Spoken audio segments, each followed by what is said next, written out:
ಅದರಿಂದ ಇಲ್ಲಿ ನಾವು ಕೂತು ಸ್ಟ್ರೈಕ್ ಮಾಡ್ತಾ ಇದೀವಲ್ಲ, ನಾವು ಇಲ್ಲಿ ಯಾರು ಬಾಧಿತರು ಕೂಡ ದಯಮಾಡಿ ಕೈ ಎತ್ತಿ ತೋರಿಸೋಣ. ಈ ಸ್ಕೀಮ್ 2 ಜನ 30 ಜನ 10 ಜನ 15 16 18 20 40 45 ಇಷ್ಟೆಲ್ಲ ಸಮಸ್ಯೆ. ಇದರಲ್ಲಿ ಪ್ರತಿಯೊಬ್ಬನು ಬಾಧಿತ. ಅರ್ಥ ಮಾಡ್ಕೋಬೇಕು. ಬರೀ ನಾವು ಅಲ್ಲ,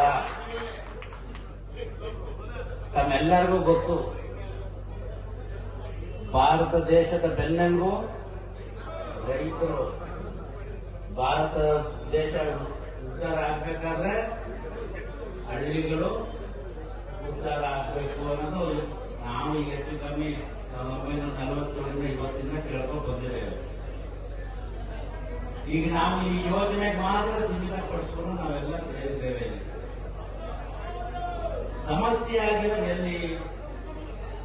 ಇವತ್ತಿನ ಕರಾಳ ಭಾರತದಲ್ಲಿ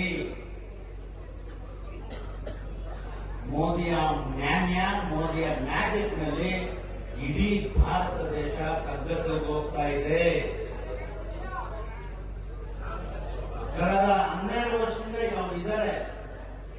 12 ವರ್ಷದ ಮೊದಲ ದಿನದಿಂದಲೇ ಈ ಕರಾಳ ದಿನಗಳು ಶುರುವಾಗೋಗಿದೆ. ಇವತ್ತು ಏನು ಎಮರ್ಜೆನ್ಸಿ ಅಂತ ಅವ್ರು ಕರೀತಾ ಇದ್ರು, ಇವತ್ತು ಬರೀದೇನೆ ಎಮರ್ಜೆನ್ಸಿಗಳು ಶುರುವಾಗಿದೆ ಭಾರತ ದೇಶದಲ್ಲಿ. ಈ ಒಂದು ಕಾಯ್ದೆ ಏನು? ಈ ಒಂದು ಖಾತ್ರಿ ಅಂದ್ರೆ ಏನು? ಅದು ನಮ್ಮ ಹಕ್ಕು, ಬಡ ಕಾರ್ಮಿಕನ ಹಕ್ಕು. ಈ ಹಕ್ಕು ಇವತ್ತಿನ ದಿನ ಭಿಕ್ಷೆ ಆಗಿದೆ, ಪರ್ಮಿಷನ್ ಕೇಳುವಂತ ಸ್ಥಿತಿ ಬಂದಿದೆ. ಸಿಂಪಲ್ ಅದು. ನಮ್ಮ ಹಕ್ಕೇನಿತ್ತು, ನಾನು ದುಡಿತೀನಿ, ನನ್ನ ಜೀವನ ಕೊಡಿ, ನನ್ನ ಬದುಕಿನ ಕೊಡಿ ಅಂತ ಕೊಟ್ಟಂತ ಹಕ್ಕು. ಇಷ್ಟೇ ಮಾಡು, ಸಂಪಾದನೆ ಮಾಡುವುದು ಅಂತ ಹಕ್ಕನ್ನ ಕಿತ್ಕೊಳ್ಳುವಂತ ಒಂದು ಯೋಜನೆಯನ್ನ ಅವರು ಶುರು ಮಾಡಿದ್ದಾರೆ. ಇದು ಇವತ್ತೇ ಮೊದಲನೇದಲ್ಲ. ಈ ಮುಖಾಂತರ ಈಗ ಹೆಸರು, ಈಗ ಸಂಜೆ ಯಾರು ಬರ್ಕೊಟ್ಟು ಹೇಳ್ತಿರಲ್ಲ, ಓಲ್ಡ್ ವೈನ್ಗೆ ನ್ಯೂ ಬಾಟಲ್, ಹೊಸ ಹೆಸರುಗಳಿಡಿ, ಅದೇನು ತೊಂದರೆ ಇಲ್ಲ. ಆದರೆ ಈ ಭಾರತದ ಬಡ ಜನರ ಕಾರ್ಮಿಕರ ಹೊಟ್ಟೆ ಮೇಲೆ ಹೊಡಿಬೇಡಿ. ನಾನು ಕೂಡ 2008 ಶಾಸಕನಾದಾಗ ಇದು ಹೊಸ ಯೋಜನೆ, ಇನ್ನು ಒಂದರ ಕನ್ನಡಿಯೊಳಗಿನ ಗಂಟಿನಂಗಿತ್ತು ಈ ಯೋಜನೆ. ಅದಾದ್ಮೇಲೆ 15 ವರ್ಷ ತೀರ್ಥ ಬಂದಾಗ ಎಷ್ಟೋ ಯೋಜನೆಗಳಿಗೆ, ಯಾಕಂದ್ರೆ ಹೇಳಿ ಕೇಳಿ 10 ವರ್ಷಗಳ ಕಾಲ ನನ್ನ ಸರ್ಕಾರ ಇರಲಿಲ್ಲ, ನಾನು ವಿರೋಧ ಪಕ್ಷದ ಶಾಸಕನಾಗಿದ್ದೆ. ಅವತ್ತಿನ ದಿನ ಈ ಉದ್ಯೋಗ ಖಾತ್ರಿಯ ಹಣಗಳನ್ನೇ ಏನು ಹಳ್ಳಿಗಳಲ್ಲಿ ಅಭಿವೃದ್ಧಿಗಳು ಮಾಡಬೇಕು, ಹಳ್ಳಿಗಳನ್ನ ಬದುಕನ್ನ ಆಸಾನ ಮಾಡಬೇಕು, ಆ ರೀತಿ ನಡೀತಾ ಇದೆ. ಅದೆಲ್ಲದಕ್ಕಿಂತ ಬಹಳ ಮುಖ್ಯವಾಗಿ ಪುಣ್ಯಾತ್ಮ ಸಿದ್ದರಾಮಯ್ಯ ಅವರು ಇವತ್ತಿನ ದಿನ ಗ್ಯಾರಂಟಿ ಯೋಜನೆಗಳು ಭಾಗ್ಯಲಕ್ಷ್ಮಿ ತಂದಲ್ಲ, ಅಂತ ಯೋಜನೆಗಳನ್ನ ಅವತ್ತು ಕೈಲಿದ್ದಂತ ಖಾತ್ರಿ ಅದು ಇವತ್ತು ಆ ಖಾತ್ರಿನೇ ಮುಚ್ಚಕ್ಕೆ ಹೋಗಿದ್ದಾರೆ. ಸಾಹೇಬ್ ಇವತ್ತು ಒಂದು ಕುಟುಂಬದಲ್ಲಿ 2,000 ಕೊಡ್ತಾ ಇದ್ದಾರಲ್ಲ, ಆ ಕುಟುಂಬ ಬರೀ ವರ್ಷಕ್ಕೆ 24,000. ಅದೇ ನಂಬಿಕೆ ನೋಡಿ. ಯಾವತ್ತೇ ಆದ್ರೆ ಮನುಷ್ಯನಿಗೆ ನಂಬಿಕೆ ಬಹಳ ಮುಖ್ಯ. ಅದೊಂದು ನಂಬಿಕೆ, ನಮ್ಮ ಸಿದ್ದರಾಮಯ್ಯ ಸರ್ಕಾರ ಒಂದು ನಂಬಿಕೆ. ಆ ರೀತಿ ಖಾತ್ರಿ ನೂರಾರು ಬಡ ಕುಟುಂಬಗಳು ಗ್ರಾಮೀಣ ಪ್ರದೇಶದಲ್ಲಿ ಬಹಳ ಇಂಪಾರ್ಟೆಂಟ್ ಆಗಿತ್ತು. ಒಂದು ಕುಟುಂಬಕ್ಕೆ 100 ದಿನ 370 ರೂಪಾಯಿ, 100 ದಿನ 370 ಎಷ್ಟಾಯ್ತು? 37,000 ರೂಪಾಯಿ ಆಯ್ತು. ಇವತ್ತು 24,000 ರೂಪಾಯಿ ಗೃಹಲಕ್ಷ್ಮಿ ಯೋಜನೆ ಬರ್ತಾ ಇದೆ. ಅವತ್ತು 37,000 ರೂಪಾಯಿ ಬರ್ತಾ ಇತ್ತಲ್ಲ ಒಂದು ಕುಟುಂಬಕ್ಕೆ ಗ್ರಾಮೀಣ ಪ್ರದೇಶದಲ್ಲಿ. ಇದೊಂದು ದೊಡ್ಡ ಮೊತ್ತವಾಗಿತ್ತು. ಆ ದುಡ್ಡನ್ನು ನಂಬಿಕೊಂಡು ಇವತ್ತೇ ಪಾಪ ಬುದ್ಧಿವಂತ ಹೆಣ್ಮಕ್ಳುಗಳು ಸದ್ಬಳಕೆ ಮಾಡ್ಕೊತಾರಲ್ಲ, ಅವ್ರ ಮಾತ್ರ ಅರ್ಥ ಆಗುತ್ತೆ. ಅದೇ ದುಡ್ಡನ್ನ ದುರ್ಬಳಕೆ ಮಾಡಿಕೊಂಡು ಸರ್ಕಾರದ ಹೊಣೆ ಅಲ್ಲ, ಅವರ ಕೈಗೊಂಡ ಅಪರಾಧ. ಆ ರೀತಿ ಅಂಥ ಉದ್ಯೋಗ ಖಾತ್ರಿಯ ಹಣವನ್ನ ಅವರ ಬದುಕಿಗೆ ವಿನಿಯೋಗಿಸ್ಕೊಳ್ತಾ ಇದ್ರು. ಇವತ್ತು ತನ್ವೀರವರು ಬಹಳ ಚೆನ್ನಾಗಿ ಹೇಳಿದ್ರು, ಯತೀಂದ್ರ ಸಿದ್ದರಾಮಯ್ಯ ಬಹಳ ಚೆನ್ನಾಗಿ ಬೆಳಗ್ಗೆಯಿಂದ ಫಾಲೋಅಪ್ ಮಾಡಿದ್ರು. ಇವತ್ತಿನ ಬಜೆಟ್ ಅಂತೂ ಅತ್ಯಂತ ಅಸಹ್ಯಕರ, ಈ ಭಾರತ ದೇಶ ಕಂಡಂತ ಅತ್ಯಂತ ಹೀನಾಯ ಬಜೆಟ್ ನ ಇವತ್ತು ಮಂಡನೆ ಮಾಡಿದ್ದಾರೆ. ಇವತ್ತು ಇದ್ರ ಬಗ್ಗೆ ಅವರು ಹೆಸರು ಚೇಂಜ್ ಮಾಡಿದ್ದಾರೆ. ಇದ್ರ ಬಗ್ಗೆ 125 ದಿನ ಅಂತ ಘೋಷಣೆ ಮಾಡಿದ್ದಾರೆ. ಎಲ್ಲ ಮಾಡಿದ್ರು ಕೂಡ ನೀನೇನಾದ್ರೂ ಅದಕ್ಕೆ ಹಣ ಇಟ್ಟಿದ್ದೆ ಇಟ್ಟಿದ್ಯಪ್ಪ, ಈ ನಿಮ್ಮ ಯೋಜನೆಯಲ್ಲಿ ಏನೋ ಹಣ ಇಟ್ಟಿದ್ದೀರಾ, ಅದಕ್ಕೆ ಎಷ್ಟು ಬೇಕು ಅಂತ ಈಗ ಲೆಕ್ಕಪತ್ರ ಎಲ್ಲ ಕೊಟ್ಟರು 2 ಲಕ್ಷ ಕೋಟಿ ಇರಬೇಕಾಗಿತ್ತು, ಬರೀ 95,000 ಕೋಟಿ ಇಟ್ಟಿದ್ದಾರೆ.